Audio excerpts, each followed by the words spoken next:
मैं अनुज कुमार आप सभी का एग्री न्यूज के ऑनलाइन प्लेटफॉर्म पर स्वागत करता हूं। कैसे हैं आप सभी लोग? आई होप आप लोग स्वस्थ होंगे, मस्त होंगे, जबरदस्त होंगे। आप अच्छे तरीके से पेपर की खोपड़ी में छेद करके आए होंगे आज। ठीक है, तो आप लोग के जो पेपर कोड है वो 356 है भाग 2 के लिए, कक्षा 12 के लिए। ठीक है, अगर इसके अलावा अगर आपके पास कोई कोड है तो आप जरूर भेजिएगा मेरे व्हाट्सएप नंबर पर। मेरा व्हाट्सएप नंबर ले लीजिएगा। ठीक है, 90 26 388 ये मेरा जो है व्हाट्सएप नंबर है, इस पर आप भेज सकते हैं। ठीक है, इसके अलावा लेकिन ये वाला अगर कोड है आपके पास तो मत भेजिएगा। इसके अलावा 356 के अलावा कोई भी आपके पास है तो आप भेज दीजिएगा।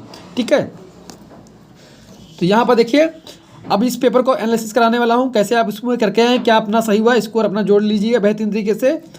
ठीक है, चलिए बहुत शानदार तरीके से देखते हैं कौन सा प्रश्न आपका आया है। पहले यहाँ पर देखिए पहला प्रश्न आप लोगों के सामने आ चुका है। पहला प्रश्न क्या आया है, गेहूं की क्रोमोसोम यानी कि गुणसूत्र संख्या क्या है।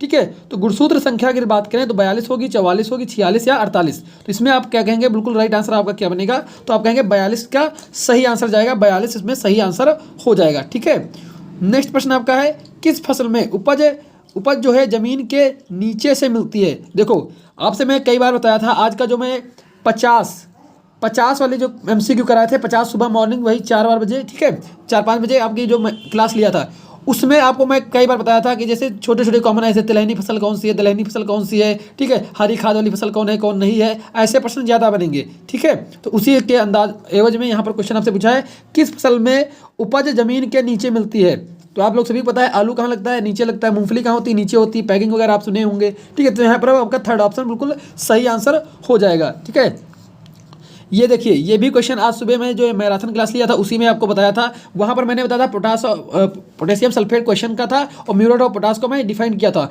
इसे हम पोटेशियम क्लोराइड के नाम से भी जानते हैं, पोटेशियम क्लोराइड के नाम से भी जानते हैं। तो इसमें कितने प्रतिशत पोटास होती है, तो आप कहेंगे 60% जो है इसमें पोटास होती है। तो म्यूरेट जो आपकी पोटेशियम सल्फेट होती है उसमें 50% होती है। पोटेशियम सल्फेट जो होता है उसमें कितना होता है आपका 50% सल्फेट में। ठीक है, और म्यूरेट ऑफ पोटास या आपका पोटेशियम क्लोराइड में कितना होता है तो आप 60% करेंगे।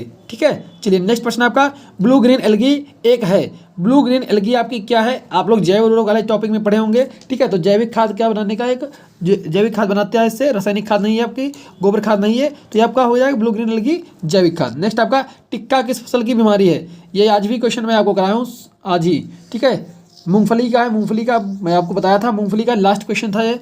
ठीक है, अब चलते हैं नेक्स्ट आपके जो प्रश्न पूछे गए हैं यहाँ पर निश्चित उत्तरीय में। देखिए यहाँ पर निश्चित उत्तरीय प्रश्न जो आपसे पूछे गए, अरहर का वैज्ञानिक नाम।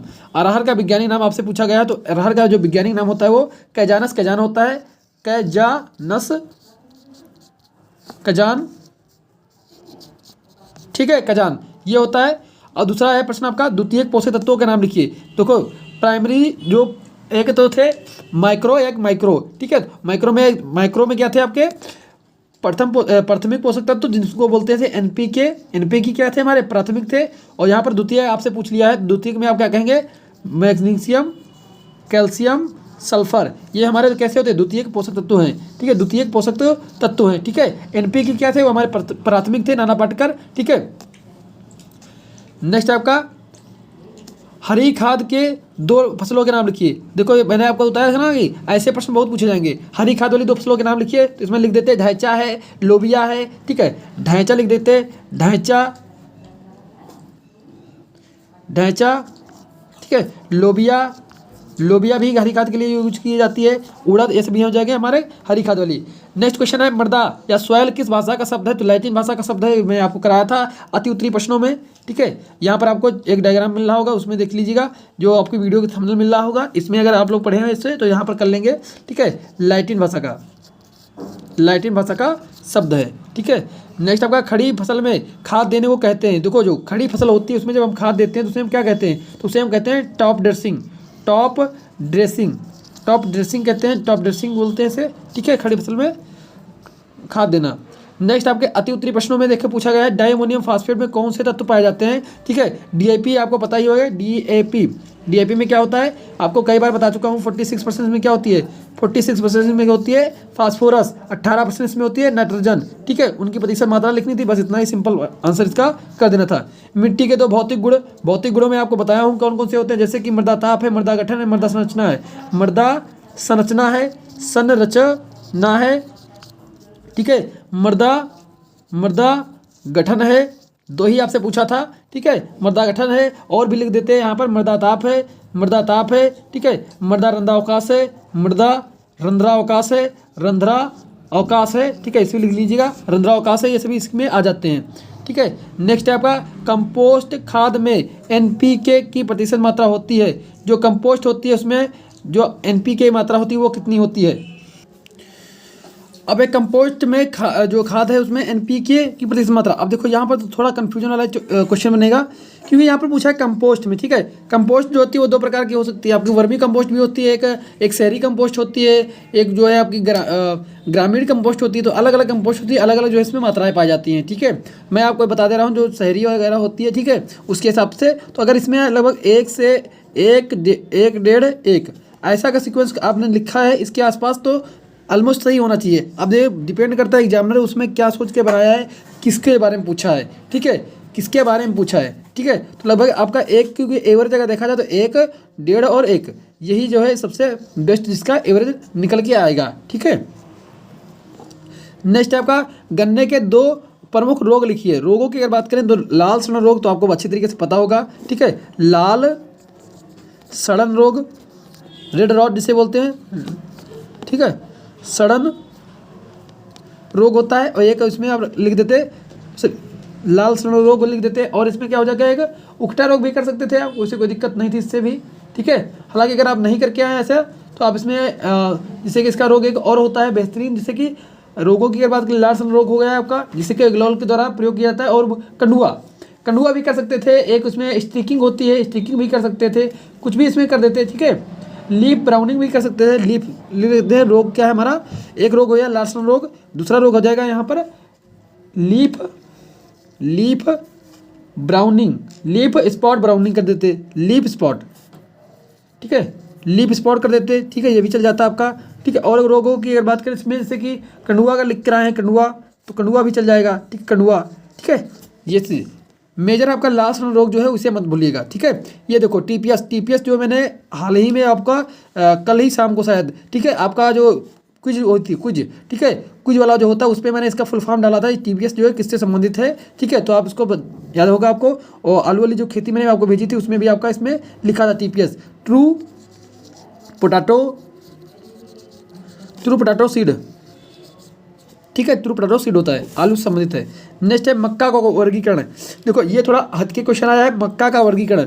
मक्का का जो वर्गीकरण है इसमें क्या होता है कि इसमें जितनी भी इसकी जातियाँ होती हैं, ठीक है, इंडोराटा है, इरेक्टा है, ठीक है, ये सब चीज़ें अलग है, थोड़ा ऊपर लेवल का है, ठीक है। ये मैक्सिमम बच्चे नहीं कर पाए होंगे, मुझे भी पता है मैक्सिमम।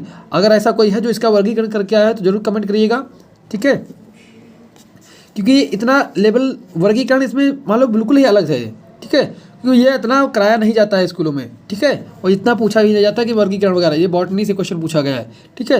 नेक्स्ट आपका भू संरक्षण की विभिन्न विधियों का नाम लिखिए। ये तो मैंने आपको बताया था कि लॉन्ग में करने के लिए कि विधियाँ कौन सी होती है, यात्रिक विधियाँ होती है, ठीक है, कुछ जैविक विधियाँ होती है, कल्चरल विधियाँ होती हैं, ठीक है, कंटूरिंग वगैरह जो है इसमें लिख देते हैं, ठीक है। जल क्रांति का संक्षिप्त यानी जो आपको वाटर लॉगिंग था उसके बारे में संक्षिप्त टिप्पणी करनी थी, कैसे हो जाता है, इसके कारण क्या है, सभी चीज़ें।